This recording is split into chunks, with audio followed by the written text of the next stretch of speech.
Et yo les gens, c'est Gio, on se retrouve pour une nouvelle review de Vrains, épisode 4 déjà, ça fait déjà un mois que Vrains est diffusé hebdomadairement. Ça passe vite, hein, n'empêche à moi, c'est dans ces moments-là qu'on se rend compte que ça passe vraiment très vite. Et donc, un épisode numéro 4 qui était vraiment très intéressant, bien plus que je ne l'aurais cru, je dois l'avouer, oui, je dois l'admettre. Parce que, faut être franc, je m'attendais à un épisode, un duel entre Playmaker et Go, et puis basta, quoi, sans trop de fond, en fait, si vous voyez ce que je veux dire. Et en fait, bah si, il est vraiment, enfin, il y a vraiment une construction, j'irai peut-être pas jusqu'à là, mais il y a vraiment un fond dans l'épisode, et c'est très intéressant, je trouve, personnellement, encore une fois. Donc, vrai, ils arrivent encore à m'étonner, donc c'est ce qui est très bien. Et alors je préfère le dire en titre d'information dès maintenant. À la fin de la vidéo, je reviendrai sur certaines choses annexes qui concernent Reigns, il n'y a pas de souci, mais qui sont très importantes. Donc voilà, je vous demanderai de rester à la fin. Ça peut vous intéresser également. C'est surtout pour ça en fait. C'est des news qu'on a eu là hier et aujourd'hui à l'heure où je tourne ça, c'est-à-dire que là on est vendredi. Voilà. Et donc voilà, donc c'est très important. À la fin, je ferai ça durera pas longtemps, hein, mais ça sera un petit. J'ai des infos à vous donner. Voilà, c'est pas des spoilers ni rien, ne vous inquiétez pas. C'est juste voilà.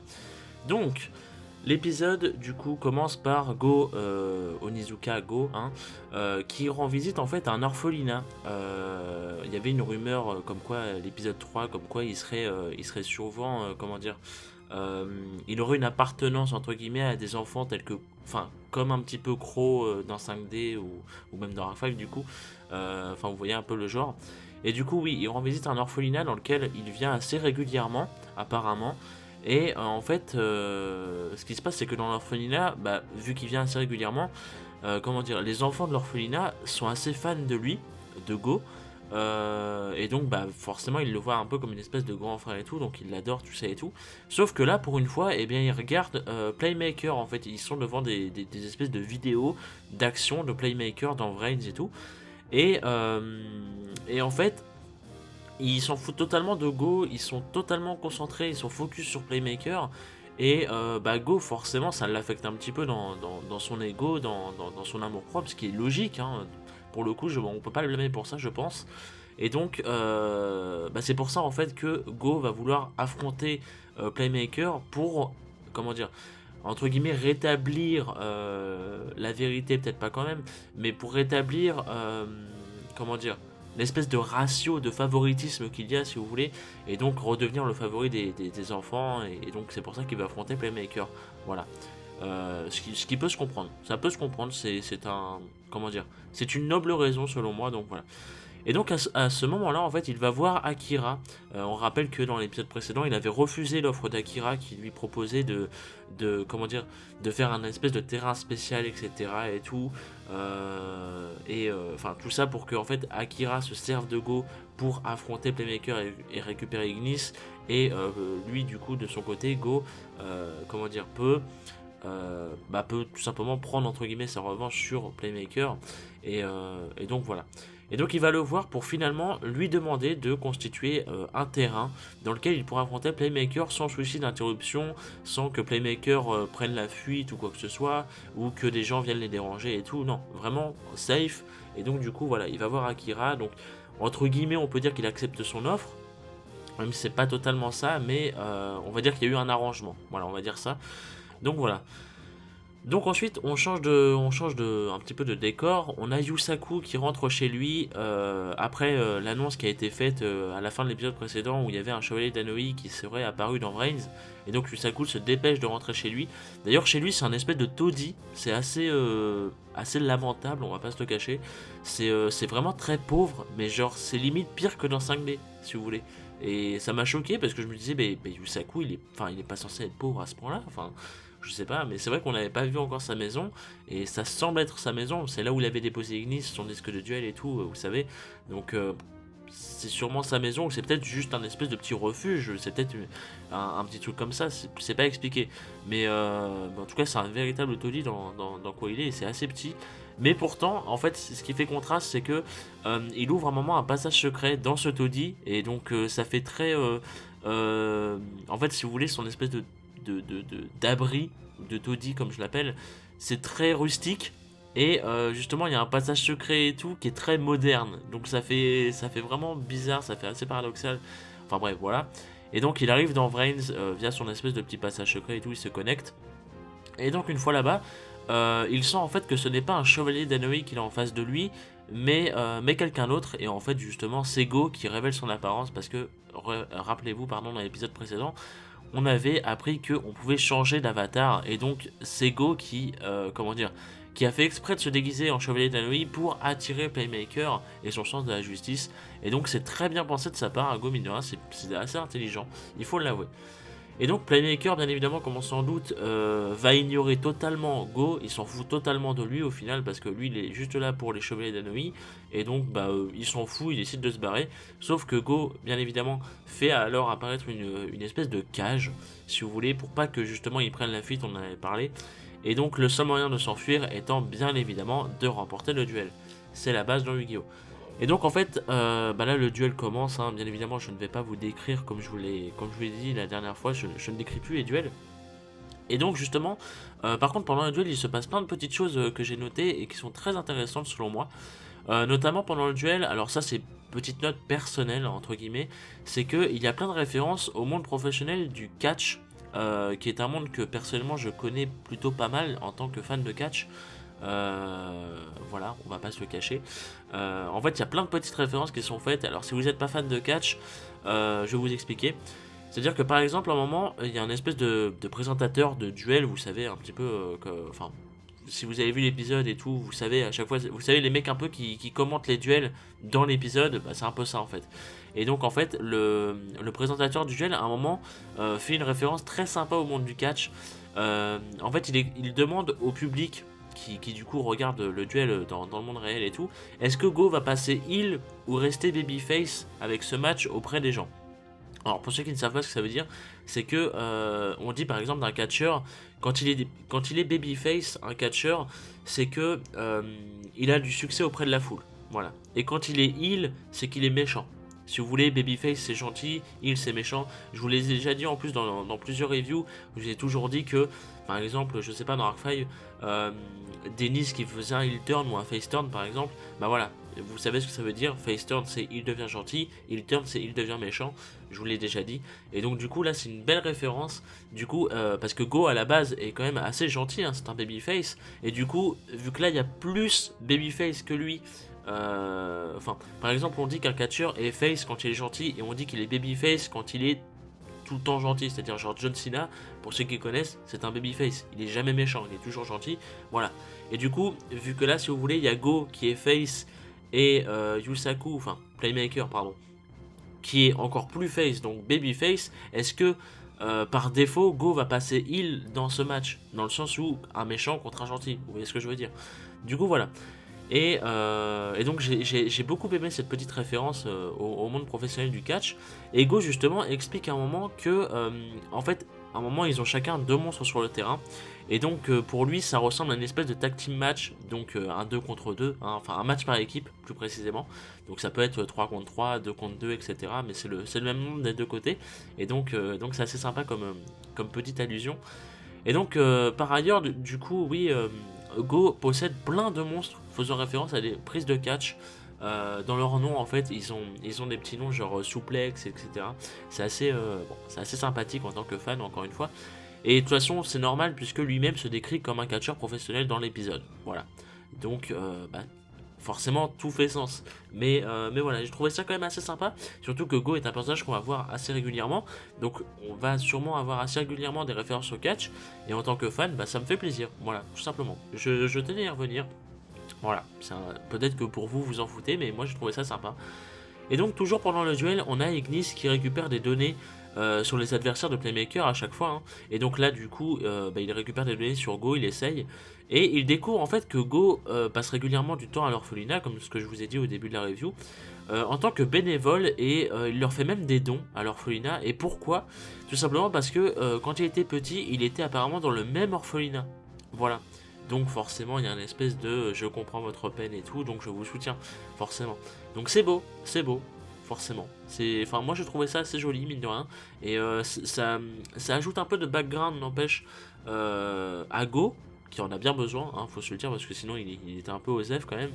Et je trouvais ça sympa, parce que ça fait que le personnage, franchement, comment dire, le personnage je le trouve beaucoup plus cool comme ça en fait. C'est-à-dire je m'attache beaucoup mieux au personnage comme ça, personnellement. Donc c'est-à-dire qu'il n'y aurait pas eu ça, ou il y aurait eu une toute autre histoire, Go je m'en serais totalement foutu, hein, je vous le dis clairement. Et là du coup Go je le trouve, ouais, il est sympa, j'aime bien. Voilà, c'est mignon en fait, c'est mignon mais j'aime bien. Voilà, ça marche sur moi en tout cas. Voilà, même si c'est du déjà vu, hein, notamment en Crow, etc. Bon, voilà. Et donc en fait, en parlant de cela, là il y a quelque chose, pardon, que j'ai noté et qui m'a assez déplu durant l'épisode. Personnellement, c'est peut-être la seule chose qui m'a vraiment, alors je dirais pas agacé parce que ça m'a pas tant pris que ça, mais ça m'a vraiment dérangé. C'est que en fait, pendant tout le duel, quasiment tout le duel, enfin tout le duel, parce que le duel se poursuit dans l'épisode d'après, donc voilà, petit spoiler. Pendant tout l'épisode, on va dire, pendant toute la partie de l'épisode, enfin du duel, dans cet épisode, pardon, je vais y arriver. En fait, il y a tous les enfants de l'orphelinat qui, pendant la partie de l'épisode où ils s'affrontent en duel et tout, ils encouragent Playmaker. Personne dans les enfants n'encourage Go. Alors que tout le monde connaît Go, tout le monde adore Go, mais non, ils encouragent Playmaker à la place de Go. Ça n'a pas de sens. Enfin, je suis le seul qui trouve que ça n'a pas de sens. Dans le sens où je peux comprendre qu'ils soient fans de Playmaker et tout, mais normalement ils sont beaucoup plus attachés à Go, qui vient souvent les voir, etc., qu'ils adorent et tout, et enfin ils ont vraiment un lien, tandis que Playmaker c'est juste, bah il combat pour la justice, d'accord, mais enfin, je trouvais ça vraiment illogique et assez dégueulasse pour Go en fait, vraiment, parce que bah ça n'a pas de sens pour moi, genre tu fais pas aimer des gosses, un mec qu'ils ont jamais vu et un mec qui vient genre une ou deux fois par semaine, bah tu t'en fous. Enfin non, ça n'a pas de sens en fait pour moi. Donc c'est pour ça que c'était assez illogique. Et quand je voyais tous les gosses qui étaient là en mode ouais vas-y Playmaker, détruis Go et tout, j'étais là en mode mais vous êtes pas sérieux là, c'est pas logique, c'est pas normal ce que vous faites. Voilà, ça m'a un peu dérangé. Et c'est ça pendant pas loin de 10 minutes peut-être, je sais pas. Bon voilà. C'est un détail, mais personnellement ça m'a un peu dérangé en termes de logique. Bon voilà. Donc Playmaker, pour décrire très globalement le duel, Playmaker prend rapidement un gros avantage, mais du coup Ignis lui explique que c'est tout l'intérêt en fait de son style de duel à Go qui se décrit, pardon, comme un style de duel entertainment, voilà, petite référence à Arcfrag, ça fait plaisir, qui est en fait apparemment son style de duel à lui, c'est de prendre beaucoup de dommages au point de presque perdre et d'effectuer du coup un espèce d'énorme comeback gagnant, pardon, putain j'ai du mal aujourd'hui, si vous voulez un espèce de gros retour gagnant. C'est-à-dire que par exemple, vous savez comme c'est la base dans Yu-Gi-Oh! Le héros perd des points de vie jusqu'à en avoir que 100 et pas faire nos TK. Et bah voilà, c'est toute la stratégie en fait, c'est le style d'entertainment qu'a choisi Go. Et apparemment ça marche parce qu'à chaque fois les gens sont hypés et tout, et c'est ce qui est expliqué dans l'épisode. Voilà. Et d'ailleurs c'est ce qu'il fait, c'est-à-dire que pendant que tout le monde en fait, c'est-à-dire que comment dire, à un moment Go se prend une énorme attaque de Playmaker, et en fait il y a une référence encore une fois au catch, c'est-à-dire que tout le monde compte jusqu'à 3. Vous savez comme dans les tombées du catch et tout, 1, 2, 3, paf, c'est gagné. Et du coup là tout le monde compte jusqu'à 3 et bien évidemment à 2,99 Go se relève et il active son skill qui en fait se nomme Esprit Combatif, bien évidemment en version française on va appeler ça comme ça, qui en fait lui permet apparemment de rappeler tous les monstres de son archétype qui ont été détruits durant ce tour, et il se retrouve du coup avec 3 monstres. Vous allez voir, d'habitude je ne décris pas les duels, mais je décris les passages qui sont importants, et ce passage bien évidemment est important. Pourquoi? Parce que du coup il se retrouve avec 3 monstres, il les assemble, en fait je sais pas comment on peut comment dire, vous savez, genre pour les Xyz, on dit il les superpose. Pour les synchros, on dit il les synchronise. Pour les fusions, on dit il les fusionne. Donc là, pour les links, je sais pas, il les lie ensemble. Enfin, je sais pas. Donc pour le coup, je dirais il les assemble. Voilà, vous êtes au courant. Et donc bah du coup il assemble ces 3 monstres pour faire une invocation Link.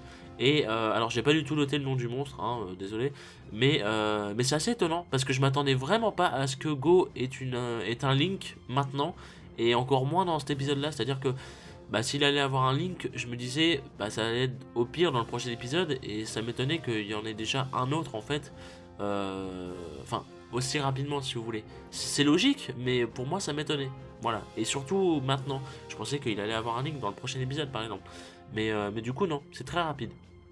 Et à ce moment-là, en fait, au moment où il invoque son monstre Link, eh bien les enfants commencent enfin à l'encourager, il serait temps. Voilà, donc pour vous dire, ça dure pas tout l'épisode, mais pas loin. Voilà, et donc Go retourne alors totalement à la situation. Lui qui avait perdu en fait 2000 points de vie d'un coup grâce à une attaque de Playmaker, il s'apprête à faire un OTK. Voilà, et c'est comme ça que se finit l'épisode. Donc le mec a totalement renversé la situation, et c'est vachement stylé, n'empêche. C'est vachement stylé de voir en fait ce que d'habitude le héros fait, bah là il se le prend dans la gueule. C'est-à-dire que d'habitude c'est le héros qui fait ça. Vous savez, c'est le héros qui est dans une mauvaise posture, et bam il fait un OTK et il gagne. Et bah là c'est le héros qui s'apprête à se prendre ça. Et je trouve ça vachement stylé comme point de vue. Voilà. Et donc l'épisode se termine comme ça. Et la preview nous montre que le duel du coup se poursuivra dans l'épisode prochain, bien évidemment, et se conclura sans doute, avec encore des références sur le catch pour mon plus grand plaisir, et du coup bien évidemment un affrontement entre les deux monstres Link, entre celui de Go qui s'appelle, je sais plus, Goki je crois, et du coup le décode talker de Playmaker, voilà. Et donc sinon pour un espèce d'avis global sur l'épisode était dans l'ensemble assez bien animé, il était assez beau, mine de rien, faut se le dire. Et surtout, ça c'est important pour moi, les OST de l'épisode étaient toutes énormissimes, vraiment. C'est-à-dire que jusque-là on a eu des bonnes OST, vous voyez, et un peu des OST un peu osef, comme d'habitude, comme à peu près tous les épisodes, on va pas se le cacher.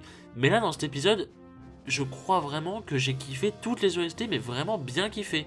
Elles étaient toutes très très très très bonnes. Et c'est-à-dire très sympa et tout. Donc maintenant du coup j'ai hâte que l'OST de Vrain sorte, même s'ils n'ont pas fini celle Dark 5. Bon voilà.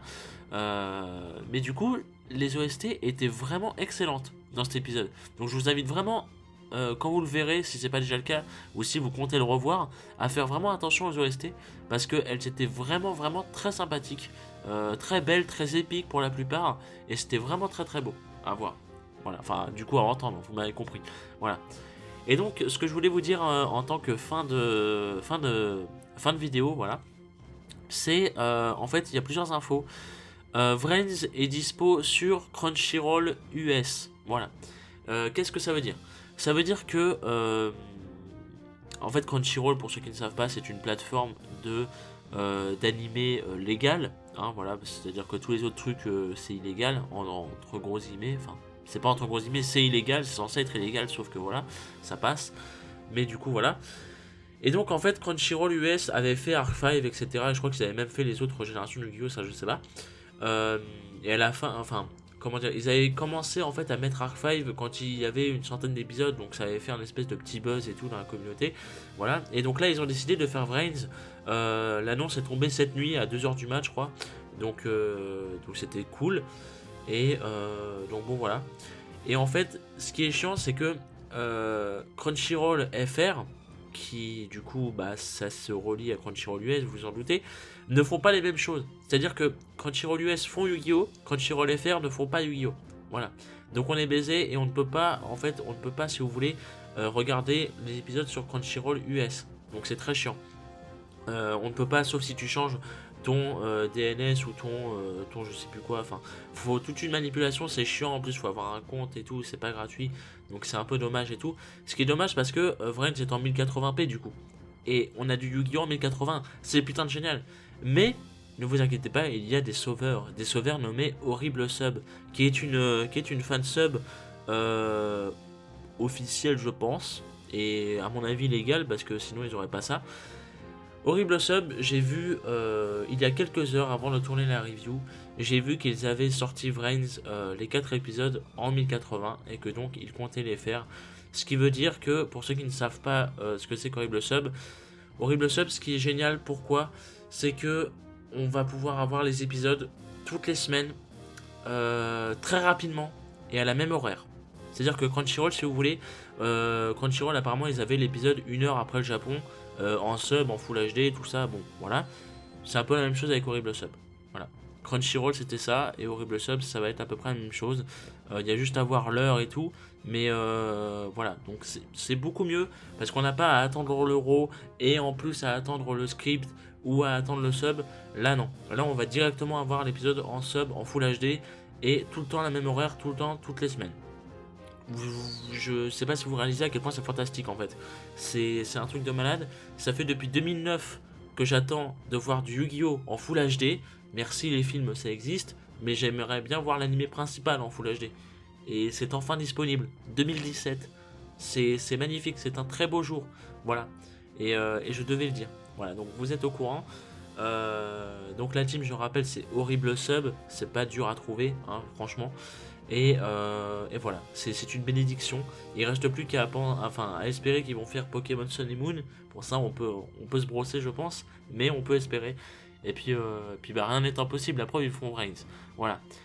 Donc c'est un plaisir. Du coup, il y aura, je pourrai me délecter des épisodes en 1080p. Ça va être magnifique. Voilà. Donc, bah, maintenant que vous êtes au courant, j'ai pas trop d'autres choses à vous dire, si ce n'est que pareil, comme d'habitude, l'intro arrive, et puis bah voilà, normalement, il y a moyen, je vais vraiment essayer qu'elle soit dispo pour l'épisode 5, voilà, et puis bah on verra. Voilà, en tout cas, merci à vous, rendez-vous la semaine prochaine, on verra bien s'il y a l'intro et tout le reste, et puis bah des bisous.